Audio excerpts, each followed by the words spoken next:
काय असतं बघा, सरकारनं जर एखादा प्रामाणिकपणानं निर्णय घेतला तर तो गोरगरिबासाठी प्रामाणिक राबवला पाहिजे. त्याच्यात पूर्वनियोजित काही षड्यंत्र करून कट नशी दिला पाहिजे. माझा समाज खूप दिवसापासून हालापेष्ट सहन करतो आणि आम्ही गोरगरिबांनी लढून, लाखो करोडो लोकांनी लढून ते आरक्षण मिळवलं आहे. आणि सरकार देणार तुम्हीच आणि प्रमाणपत्र रद्द करायचा घाट पण तुम्हीच घालणार. एकतर माझा समाज प्रचंड अडचणीत आहे. गोरगरीब शिक्षणापासून वंचित आहेत, नोकऱ्यापासून वंचित आहेत. माझा समाज, समाजाचे सगळे नेतेसुद्धा, सामाजिक राजकीय सगळे संघटनांचे सगळे अभ्यासक, पदाधिकारी, समन्वयक, मराठा सेवक सगळे एकत्र आले आणि तुम्ही आरक्षण द्यायला सुरुवात केली आणि रद्द करायला पण तुम्ही सुरुवात केली. इतका नीचपणाचं वागणूक नसावी. तुमचाच ह्या बीडचा स्वामी आणि आमके तमके ते कलेक्टर, डेप्युटी कलेक्टर आहेत.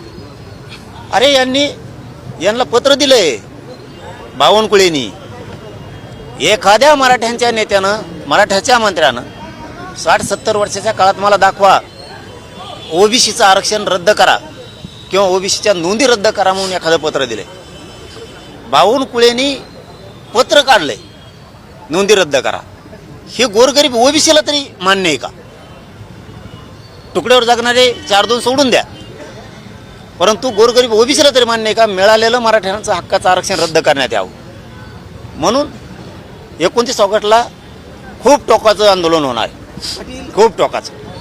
ज्या पद्धतीनं नोंदी प्रमाणपत्र रद्द झाले त्याच पद्धतीने बीड जिल्ह्यामध्ये नोंदी प्रमाणपत्र रद्द करण्यासाठी पाठपुरावा करण्याची चर्चा आहे. माया फक्त समोर येऊ द्या, मग मी बघतो. हे बघा, मी ऐकूवर बोलत नाही, मी कधीच कोणाचं नाव घेतलं नाही. आता काल जे बोललो, ज्यांनी केलं त्यांचंच घेतलं. काल मी धन्याचं घेतलं का, भुजबळचं घेतलं का? मी मोहम आरोप करायचे म्हणून कधीच करत नाही कोणावर. चुकल्यावर मी सोडत नाही. कालचे इतके नोंद, अरे जात पडताळणी समितीनं आदेश केलाय व्हॅलिड करा म्हणून, सकाळी रद्द होतं. शिंदे साहेबाचे मंत्री हे काम करणार. आता ठीक आहे, त्यांनी सांगितलंय आता रात्रीपासून त्यांचे खलबतं सुरू आहेत. सकाळी पण होते की आम्ही आमची चूक दुरुस्त करतो. शिंदे साहेबांच्या तिकडून सुरू झालं. आमचं तेच म्हणणं आहे, तुम्ही चूक दुरुस्त करा, आम्हाला बोलायची गरजच नाही. तीच पद्धत भाजपमधल्या मराठ्यांच्या जिल्हा प्रमुखांनी, भाजपमधल्या मराठ्याच्या आमदारांनी, मंत्र्यांनी, खासदारांनी फडणवीस साहेबांना सांगा, बावनकुळेंनी केलेली चूक आपण सुधारू, गोरगरीब मराठ्यांचं नरडीचा गोट नको घ्यायला. हे शिंदे साहेबाला सुद्धा त्यांच्या महाराष्ट्रातल्या सगळ्या जिल्हा प्रमुखांना सांगावं, सगळ्या आमदार मंत्र्यांनी, खासदारांनी सांगावं की शिंदे साहेब आपल्या मंत्र्यांनी चूक केली, आपण ती सुधारू. आपण जर पाहिलं तर तुम्ही अनेकदा शिंदे तसे नाहीत, शिंदे मराठा समाजाच्या हिताचे निर्णय घेतात असं म्हटलं होतं. परंतु आज नेमकं असं काय झालं की तुम्ही शिंदेच्या विरोधात बोलताय आणि शिंदेंना सुद्धा इशारा देताय? हे बघा, मला ह्या बॉर्डरचा ह्या बॉर्डर थुका नाही आणताय. मी केलं म्हणलं की केलंच म्हणतोय. मी माझ्या मराठा समाजाशी प्रामाणिक राहणार आहे, नेत्याशी, मंत्र्याशी नाही. त्यांनी चूक केली, ती चूकच सिद्ध करून दाखवली.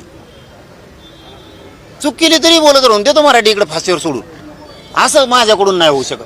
म्हणजे मला ज्या टोकाला जायचं असेल ती वेळ आली तरी चालत, पण मराठा समाजाचं नुकसान नाही होऊन देऊ शकत. मग जे व्हायचं असेल ते होईल आणि माझी लढायची तयारी त्यांचं कोणत्याही ताकदीने.